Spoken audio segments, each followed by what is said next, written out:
Welcome to Season 2 of Bed and Butter, the hospitality podcast designed exclusively for budding students and aspiring industry leaders.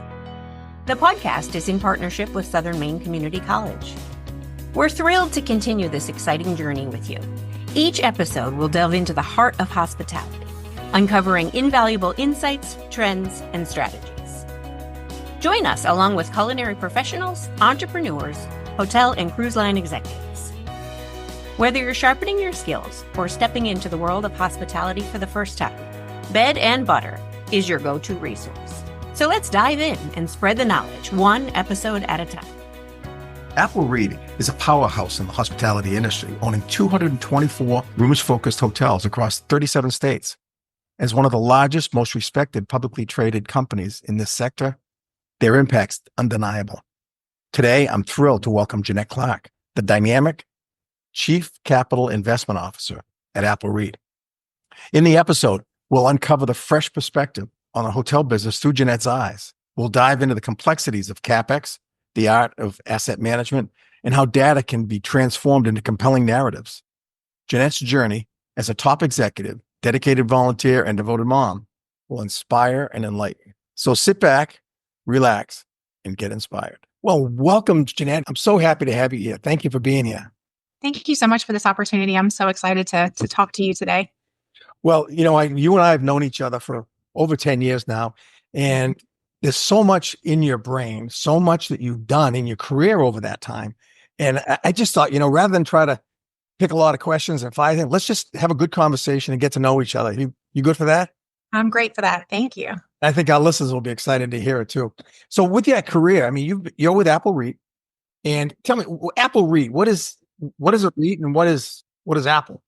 Sure. So I'll start with Apple. So we are a publicly traded real estate investment trust, and we owned what we call rooms-focused hotels only in the United States.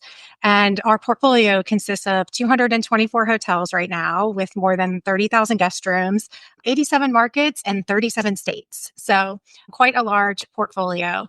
Wow. 30,000 rooms. That's got to be one of the biggest in the country, I would think. For rooms-focused hotels, I think it is. Yes. Wow. Mm-hmm. Yeah. And so what is a REIT then? What is that? Yeah, great question. So a REIT is a real estate investment trust is what REIT stands for. And that's a company that owns, operates, or in some cases finances income producing real estate. So REITs really allow people to invest in funds and real estate assets in the same way that you invest in other industries, right? And so you become a stockholder of the REIT and you earn a share of the income that's being produced without actually having to go out and buy or manage or finance the property yourself. It's pooling of money to be able to own some business or something. Yes. Okay, great. Well, it's funny. I know we had a bunch of questions and I just threw that one out because it was on the top of my head. I know it wasn't near the top, but thank you. That was great. It kind of gives me a better feel of, what the business you operate. So you've been with Apple for a long time and your roles have changed over that time too. When I met you 11 years ago, I think it was, because you were pregnant and your child's 10 now. So I know it was 11 years ago that your role was different than what it is today. So how did you progress through Apple to where you are today? Your title today is what? I'm Chief Capital Investment Officer. So I oversee all the capital expenditures for the company. So otherwise known as CapEx. That's what our team oversees. Okay. So tell me, how did you progress through? What did you start as? And then how did you move to where you are? Right. Great question. So my background is all actually in finance and accounting and economics. And so to take it even further back, I started my career at Circuit City's corporate offices because they were here in Richmond back in the day. And so I started in a trainee program where I got to kind of rotate through and see all these different roles. And it was so interesting at such a young age to see all the different facets of an operation and start to figure out what I really loved. And what I figured out was I had a love for numbers and strategy. And so when I found myself at Apple, I started as an analyst in the CapEx team, looking at ways to reduce costs or really ultimately make sure that we're maximizing the investment into our assets. So every dollar we put in, we're making sure we have maximum impact with that dollar.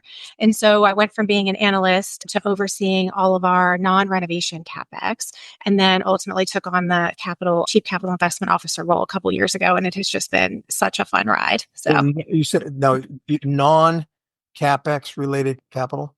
Sure. So if you think about a hotel, you've got renovations, so your full scale, more comprehensive renovations, but then you have all the other things in a hotel that needs to be replaced. So you think about HVACs and roofs and exteriors, all of that work has to be done too.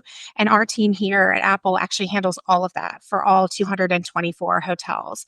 And so I kind of came up through the side of the business that was handling the analytics and the cash flow modeling and the non-renovation CapEx. And then I had to quickly learn the renovation side so that I could take on the role of Chief Capital Investment Officer. Wow. And I think that's an interesting thing that you don't even manage hotels, though, your company. Correct. And how does that work? What's that? So your job is to get the fund, get the money, buy the assets. Yes, so we own the assets, and then we have management companies that actually manage the assets for us. But the CapEx piece we hold in-house. So we do that here, and we have a team here that handles all of that. Great. That's where we met when we were talking about CapEx, that committee that we serve on with Marriott. Mhm. And I think I always love listening to you because you look like this young, mild-mannered thing. But boy, you ask questions, they just pay attention to ask. I love to ask questions. So it's great. It's great. Your image is like, oh, this sweet little thing. And then a question comes out like, wow, I'd be afraid about that. So I love sitting next to you and listening. Thank you. Well, thank you. So one of the things I thought was kind of interesting is you said that you love the culture where you were. Mhm. The culture had changed over. Now the culture hadn't changed. You were a privately held company for a while and then became public, right? We were a publicly non-traded REIT. And then in 2015, we listed on the New York Stock Exchange and became a publicly traded REIT. So, not a lot changed for us in terms of here. Our culture stayed very much intact. Our strategy stayed very much intact. The biggest thing that changed when we went to being a publicly traded REIT was liquidity for our shareholders and then also having access to the public markets. So those are the biggest change. But culturally, we're super proud of the fact that that really did not change for us. Okay, now I read this and I don't know if this was it's got to be on purpose. You talked about your values and it was hospitality, resolve, integrity, excellence, and teamwork. Now, if I looked at the capital letter, it's hospitality REIT. It really was that way? Okay, good. It really was. And it did not happen intentionally. It just happened that way. Okay, I just thought that's so cool. Hospitality and REIT. And I thought I was the only one who knew that. But that's good though, because I think a lot of cultures, you might think a major corporation like you and a public company might not have the kind of culture. You're a living testament of that. And you are the people you work with, whether it be Justin, the CEO, or the rest of the family, Casey, you. I mean, anybody I knew from that area, there's a culture that's there. And it's just with that size magnitude, that's amazing. It's really special. We're so proud of that we've been able to maintain it. And you have to work hard to maintain it. And I think one of the things about Apple and our culture is that, because of all we do, there is such a willingness internally to let you be exposed to things that aren't in your everyday job description. So, throughout my career here, even though it wasn't technically part of my job description, I've gotten to do, covered portfolios and asset management. I've worked on acquisitions and dispositions. I've done contract negotiations. I've led the energy committee, all these pieces. And they have such a willingness that if you walk to somebody in our office and say, hey, I really want to be part of this. I really want to be, I'm interested in this. They're like, yes, here, go. And I love that because it gives you such an opportunity and you can share that with your teams. It's been really, really interesting. Well, I think the transition that you've gone from the analytics to where you are today to a chief investment officer, that's a big deal. And there's a lot of, to have a young woman starting out, well, a woman, any young person. Actually, the whole company's pretty young in general, the whole team. But a young woman go from that position to your level of submit, and it's a very diverse organization. I think that's really good for a company, I think. We admire that from the outside. Right. We're really proud of it. We're really happy with the culture and the people we have. We're just so proud of everybody.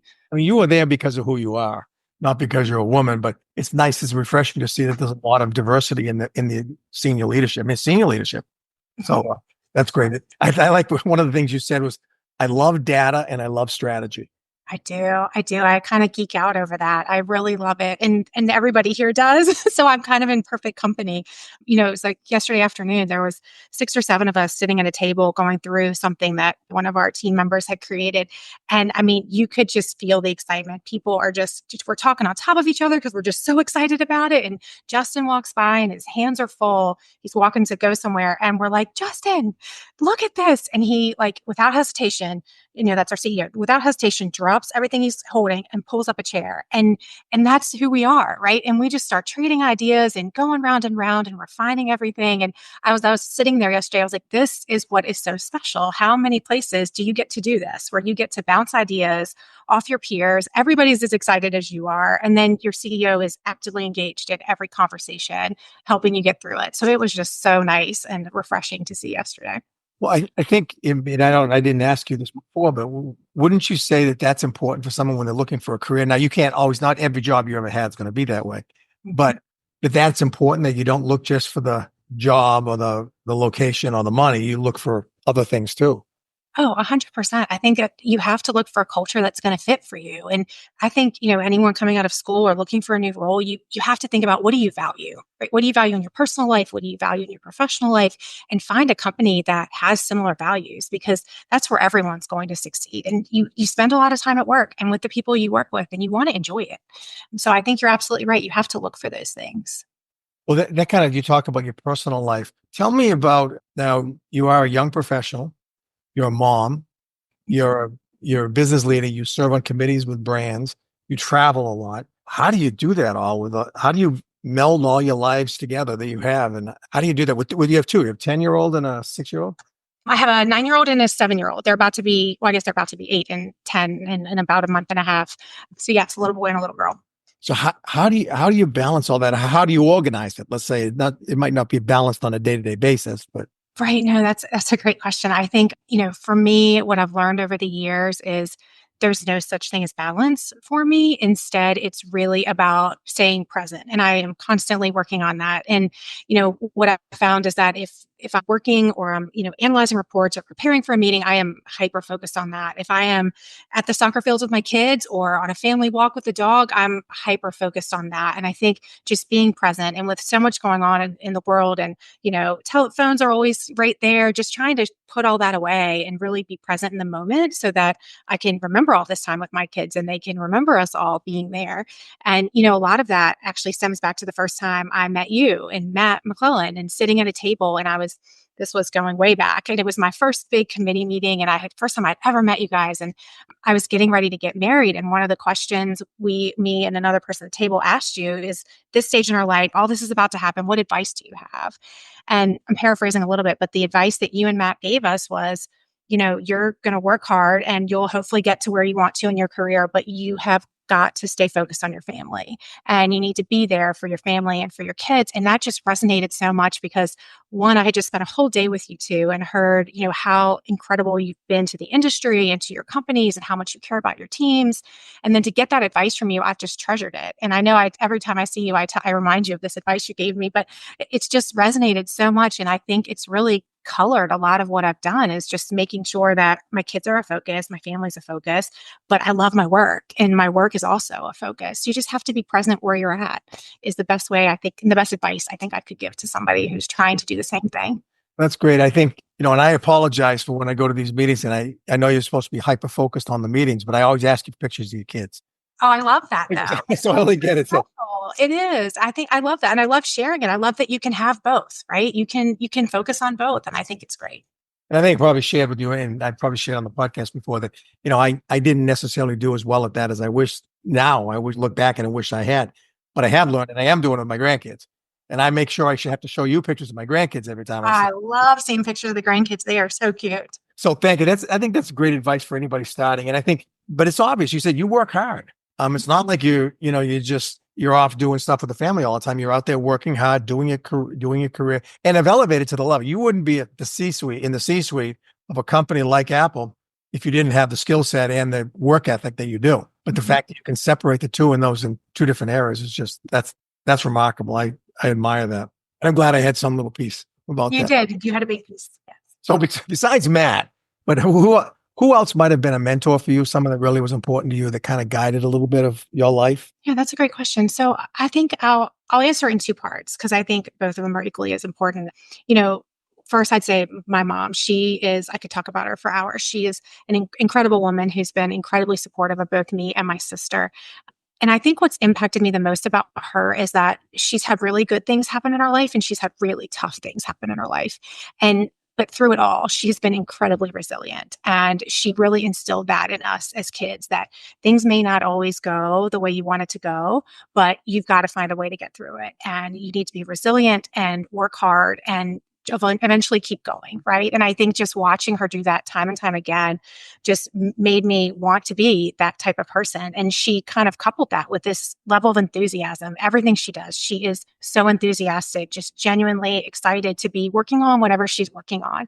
And I think that seeing that along with the resilience has just impacted me so much. And I look for that in other people. I try to emulate that as much as I can myself, because I think it helps you become a more well-rounded person. Right.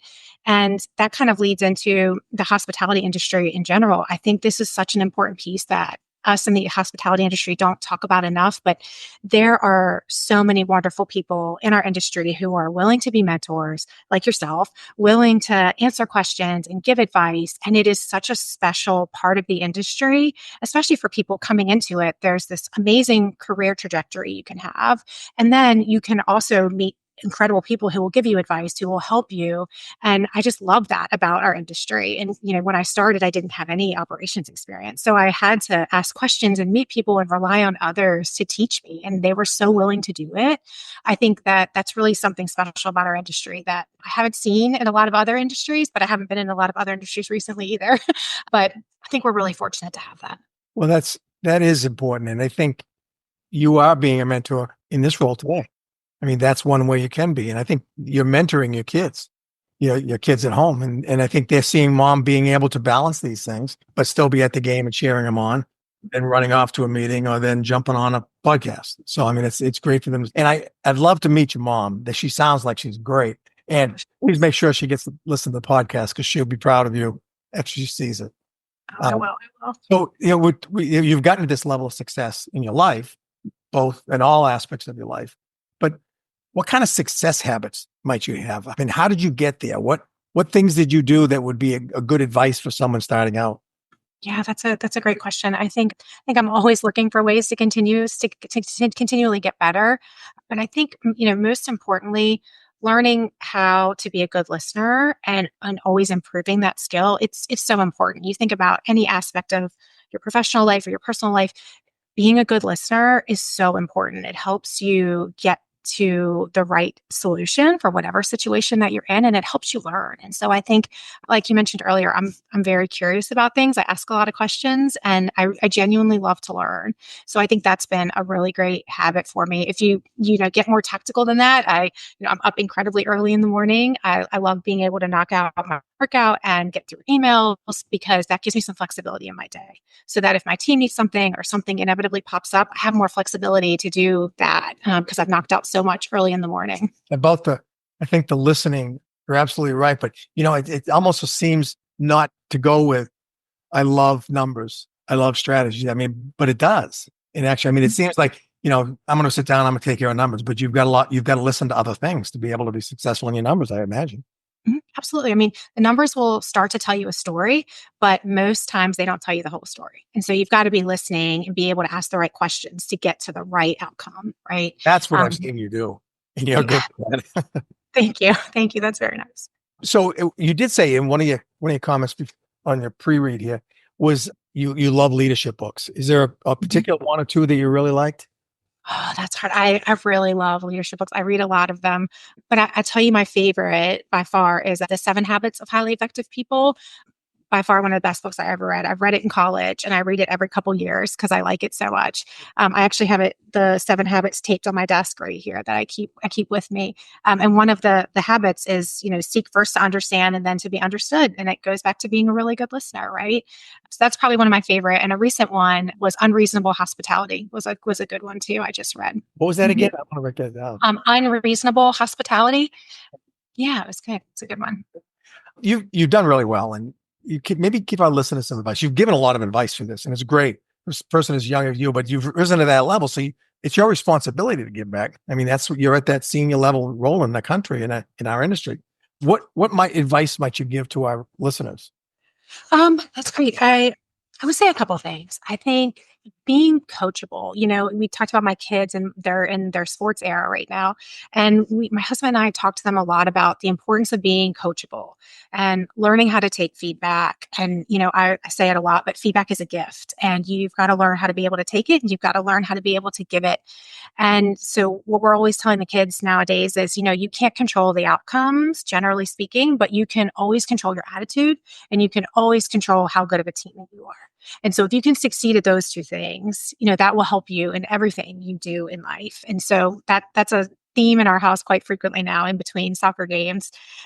I talked about it a little bit earlier too. I think being curious and being inquisitive is critical. That's the only way that you can get to the best outcome. And it helps you build rapport and understanding. And it's such a critical piece in everything that we do. And, the last piece I would say that I haven't brought up yet, but I think is so important is being of service. So finding something that you're passionate about, and everybody's passionate about something. And so find some way to give back to your community in a way that improves a life other than your own is how I try to think about it. So you can learn so much from nonprofits. They very much have to function like a business in so many ways, but a lot of times they don't have the funding the way that other public companies do or private companies do. And so they have to be creative and they have to be resilient and they have to be nimble. And there's so much to learn from them. And there's so many great people there that you can learn from. So that's been a really important piece to me. I spent a lot of time actually giving back through the YMCA and a couple boards with my alma maters because I'm just really passionate about those two organizations. And it's been a really great time learning from them. And then also, seeing people thrive, I think is really rewarding. Well, I think today is an example of you giving back. I mean, you are giving of your time. I mean, this is it's a Friday afternoon and you're probably trying to catch up on everything you have to do before the weekend. But I really appreciate that. And thank you for, your service to our industry and to all the boards and everything you sit on, but also keeping the brands in line. It's good. I mean, they're great partners, but it's nice to have someone who pays attention to all the little details like you do. They're amazing partners. They really are. They teach me something every day too. It's been great. Yeah. And I think it really is neat to form that relationship. And I think that relationships are so critical in our industry. I mean, that's what we're all about, hospitality. Why can't we be hospitable to our, opponent? I mean, we've got hotels in down the street from each other, but we're friends, we're business, we want to do better. Because if we both do better, the whole industry does better. The same with the brands, whether it be Hilton or Marriott, we play in both sides of the fence and they're great. Yeah, our goals are always aligned, right? We always all want to do better. And I think that's what's really special about our industry because you don't see that in a lot of other industries. And the fact that we do all work together and, try to get to the best outcome, I think that's really We do like to have fun. We do like to have fun. So let me just one more question because it is getting near the end. Here's your chance. Here's your bully pulpit. You've got a chance to say something to our listeners that you've always wanted to say or that you thought about. What might you say to our listeners before we close up? So I think what I would say to the listeners is that there's a really great quote that I heard years ago and it's really stuck with me. And it's that ideas are easy and execution is everything. And I think that couldn't be more true. As you are progressing through your career, thinking about ways you can focus on building a reputation for yourself as somebody who can collaborate with others, who can get things done to get to the best outcome, and who can take an idea and run with it to execution. I think that is a skill set that is so valued by so many people, not just in our industry, in any industry. So I think that's what I would leave the listeners with is, finding ways to do that no matter what execution might look like. It might be bringing people together. It might be actually doing the work and getting it all done. But there's so many different ways you can contribute and just find the ways where you can do that would be what I would leave the listeners with. Well, that's great. And I think you hit the nail on the head in that it could be anybody in our industry. It could be someone who's washing dishes. It could be someone who's a server or a cook or a assistant manager at a restaurant, or housekeeping or front desk or asset management. Or my job as a CEO. Mm-hmm. That the execution is what it ends up. The reality is I have great ideas, but you're right. There's a lot of great ideas that stay on my desk. It's the executed ones that really get you excited. Right. Well, I can't thank you enough for being here. And I think it's great for our listeners to hear something a little different than just the same old, I run a hotel and I make beds and I make money. It's nice to hear another side of it, but it's the same kind of thing. And we're all friends and we're all in the industry together. So thank you so much, Jeanette. And thank you, Apple REIT, for sharing. And I know one of my biggest fears was that now that you're a public company, I don't want to ask you a question that's going to get you or me in trouble. So I think you can get through without doing it. We did. Thank you so much for this opportunity. This was wonderful. Thank you for joining us for another episode of Bed and Butter, the hospitality podcast produced in partnership with Southern Maine Community College. Make sure you're subscribed to the podcast so that you don't miss any episodes, and have a butterful day.